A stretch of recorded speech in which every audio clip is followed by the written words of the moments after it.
नमस्कार दोस्तों, the teaching दर्शन में आप लोगों का स्वागत है। आज की तारीख 26 फरवरी 2026।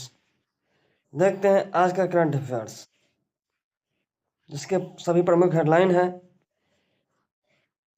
लेकिन रुक जाइए, इससे पहले ये जानिए कि आपको तैयारी कैसे करना है।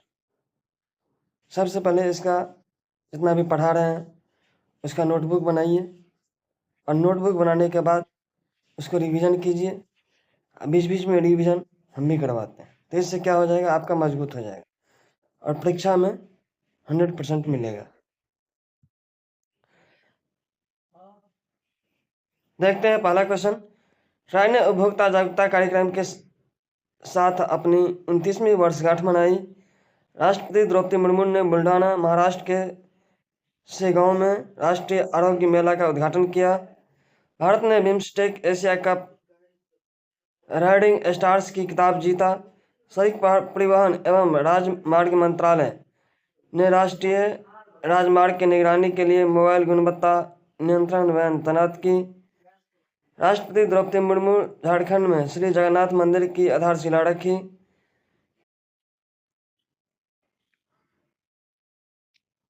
मैटी ने डिजिटल गवर्नेंस बढ़ावा देने हेतु ब्लॉकचेन इंडिया चैलेंज लॉन्च किया। केंद्र सरकार ने रोडेप योजना के तहत निर्यातकों को मिलने वाली शुल्क छूट में 50% की कटौती की। प्रधानमंत्री नरेंद्र मोदी ने तेल अवीव में इजराइल के प्रधानमंत्री बेंजामिन नेतन्याहू से मुलाकात की। प्रधानमंत्री मोदी यरूशलेम में इजराइल के सांसद कैंसेट को संबोधित करेंगे। केंद्रीय मंत्री पीयूष गोयल ने नई दिल्ली में इजराइल के प्रतिनिधि मंडल में से एफटीए पर चर्चा की। और FIH हॉकी प्रो लीग में भारत ने ऑस्ट्रेलिया को 3-1 से हराया। MCQ देखते हैं। पहला क्वेश्चन, ट्राई ने हाल ही में कौन सी वर्षगांठ मनाई है? ऑप्शन ए है 25वीं, ऑप्शन बी है 27वीं, ऑप्शन सी है 29वीं, ऑप्शन डी है 30वीं। तो इसका सही आंसर हो जाएगा ऑप्शन सी, 29वीं वर्षगांठ मनाई है ट्राई, जो कि ट्राई का फुल फॉर्म क्या होता है? तो telecom regulator authority of India. इसकी स्थापना कब हुआ? तो 20 फरवरी 1997 में हुई थी। कितना? 20 फरवरी 1997 में। ये पूछा जाता है कि ट्राई की स्थापना कब हुआ। यह भारत में दूर संचार सेवाओं का नियमन करता है, टैरिफ तय करता है और उपभोक्ताओं के हितों की रक्षा करता है। 29वीं वर्षगांठ पर उपभोक्ता जागरूकता कार्यक्रम आयोजित किया गया है।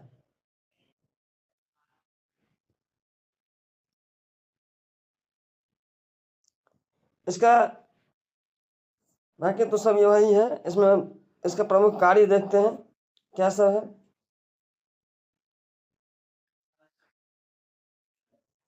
लाइसेंस शर्तें की सिफारिश, सेवा गुणवत्ता एवं मानक तय करना, इंटरकनेक्शन विवादों को समाधान।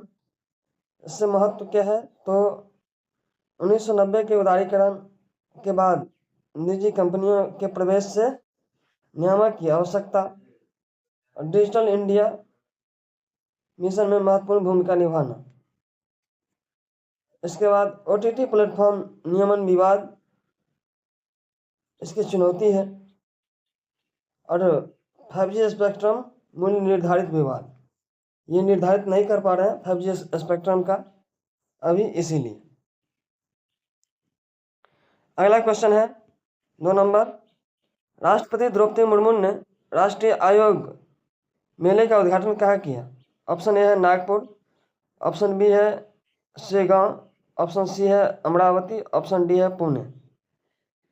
तो इसका सही आंसर हो जाएगा ऑप्शन ए, जो कि शेगांव है। कहाँ उद्घाटन किया है आरोग्य मेले का? हमारे भारत के प्रधानमंत्री हैं, सॉरी राष्ट्रपति हैं द्रौपदी मुर्मू, तो उससे गांव में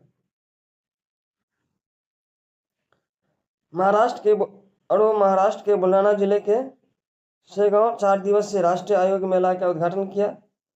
इसका उद्देश्य है स्वास्थ्य सेवाओं का आम जनता तक पहुंचाना।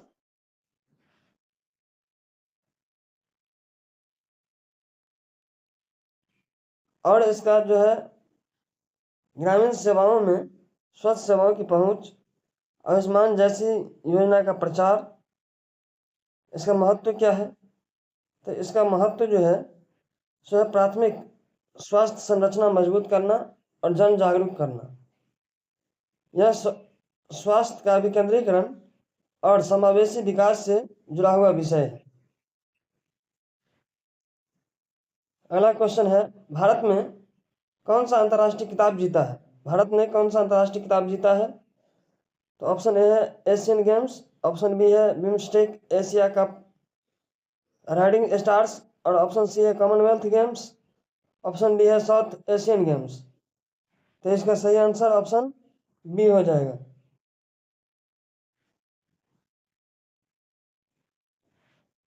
जो कि BIMSTEC Asia cup rising stars जीता है।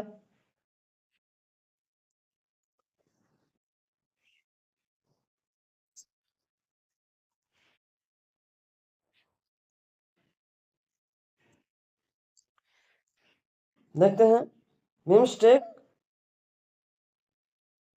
का फुल फॉर्म होता है bay of Bengal investigation of multi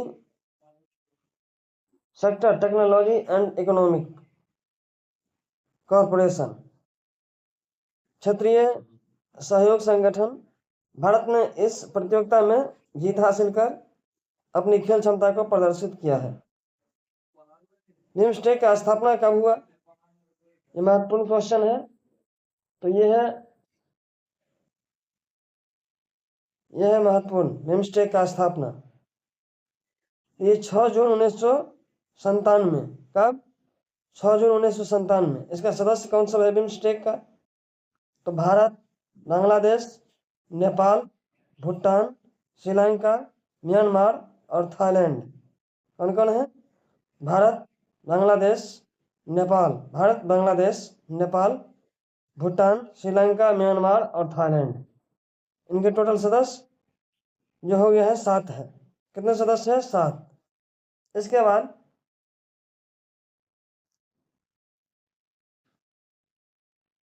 इनका उद्देश्य क्या है?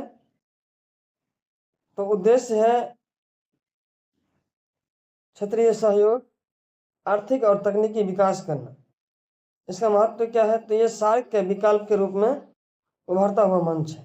सार्क जो है इसका ही विकल्प के रूप में उभरता है। ये एक्ट ईस्ट नीति से जुड़ा हुआ है। और चुनौती इसका क्या है? तो चुनौती जो है सो सदस्य देशों के बीच राजनीतिक अस्थिरता। सभी देश एक दूसरे से कट-पिट जाते हैं बीच बीच में, जैसे अभी बांग्लादेश भारत से कटे पिटे हैं। फिर जुड़ने का जो नए प्रधानमंत्री हैं तारिक अनवर और भारत के बीच अब थोड़ा संबंध थोड़ा सुधार होने लगा है। लेकिन इससे पहले जो मोहम्मद यूनुस थे उस समय ये लगभग कट गया था। अगला क्वेश्चन है 4 नंबर, मॉर्थ ने किस उद्देश्य से मोबाइल गुणवत्ता नियंत्रण वैन तैनात की है? तो MORTH। ऑप्शन ए है यातायात नियम लागू करने हेतु, ऑप्शन बी है टोल वसूली हेतु, ऑप्शन सी है राष्ट्रीय राजमार्ग की निगरानी हेतु, ऑप्शन डी है दुर्घटना जांच हेतु। तो सही है ऑप्शन सी, राष्ट्रीय राजमार्ग की निगरानी हेतु।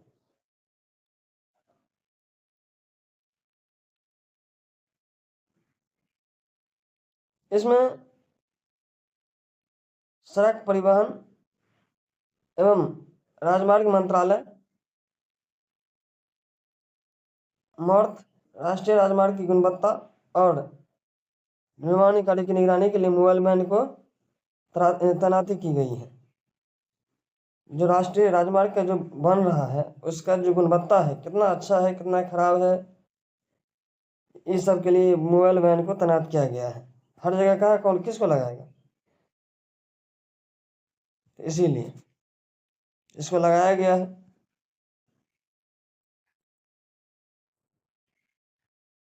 राष्ट्रपति झारखंड में किस मंदिर का आधारशिला रखेगी? तो राष्ट्रपति, भारत की जो राष्ट्रपति हैं वो अभी द्रौपदी मुर्मू हैं। और किस चीज़ के? तो ऑप्शन ए है राम मंदिर के। किस मंदिर के? ऑप्शन बी है काशी विश्वनाथ के। ऑप्शन सी है श्री जगन्नाथ के। ऑप्शन डी है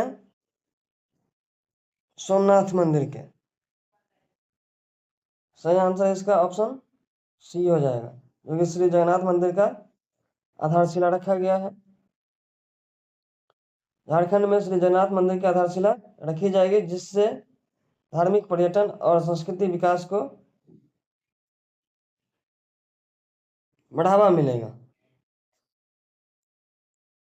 अगला क्वेश्चन है, ब्लॉकचेन इंडिया चैलेंज किस मंत्रालय ने शुरू किया है? ऑप्शन ए है वित्त मंत्रालय, ऑप्शन बी है गृह मंत्रालय, ऑप्शन सी है मेटी, ऑप्शन डी है शिक्षा मंत्रालय।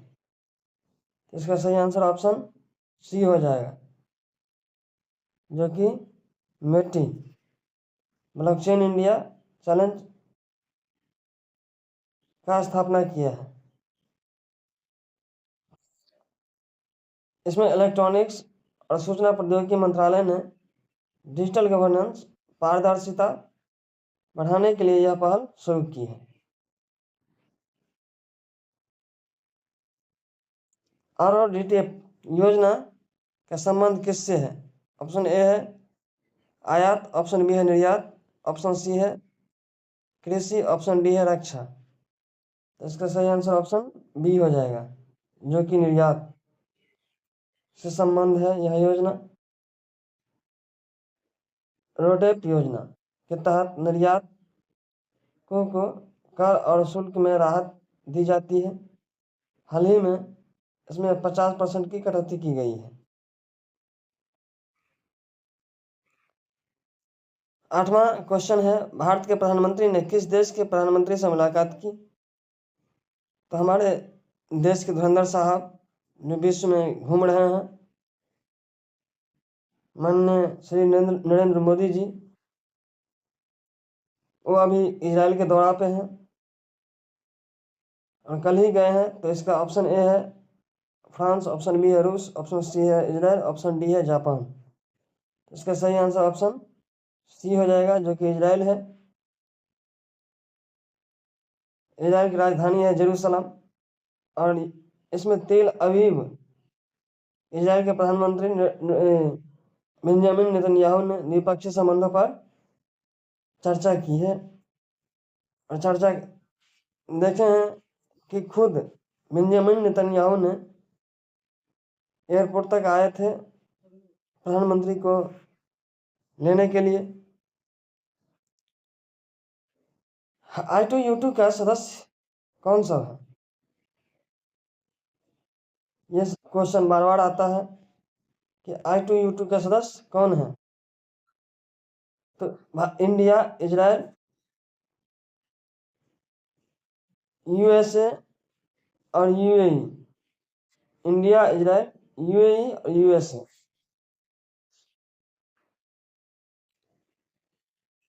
अगला क्वेश्चन है,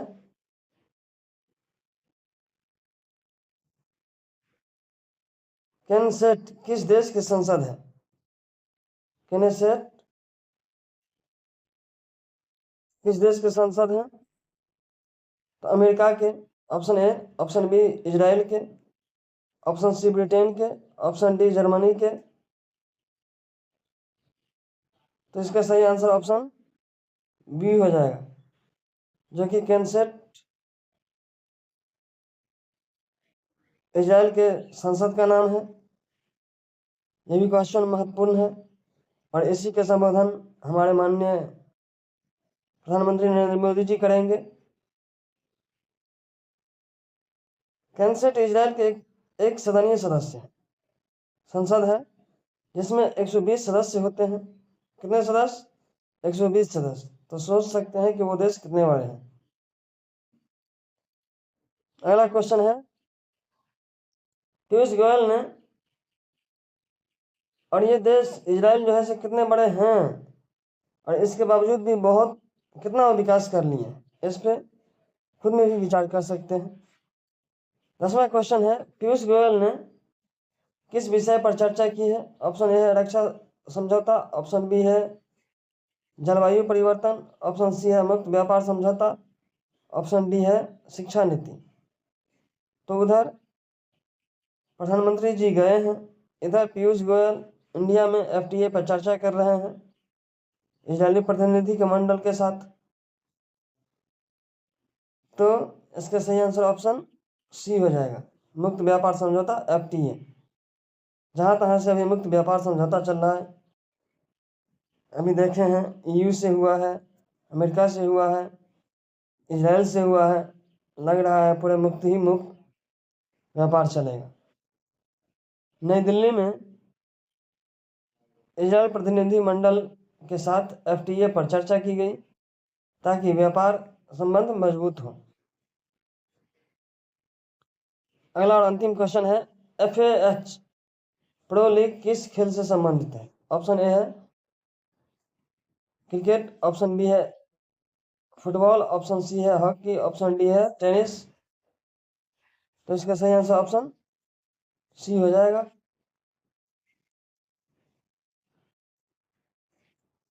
जो कि हॉकी से है।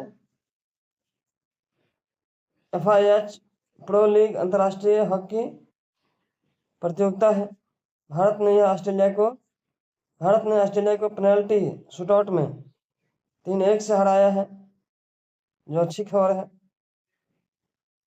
संचालन कौन करता है?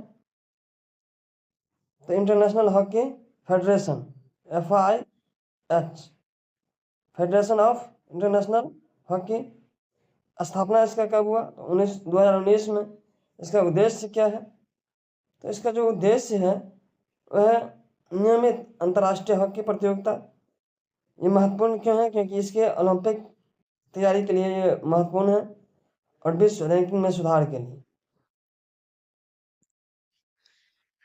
धन्यवाद। कैसा लगा ज़रूर बताइएगा। अच्छा लगा तो लाइक कर दीजिए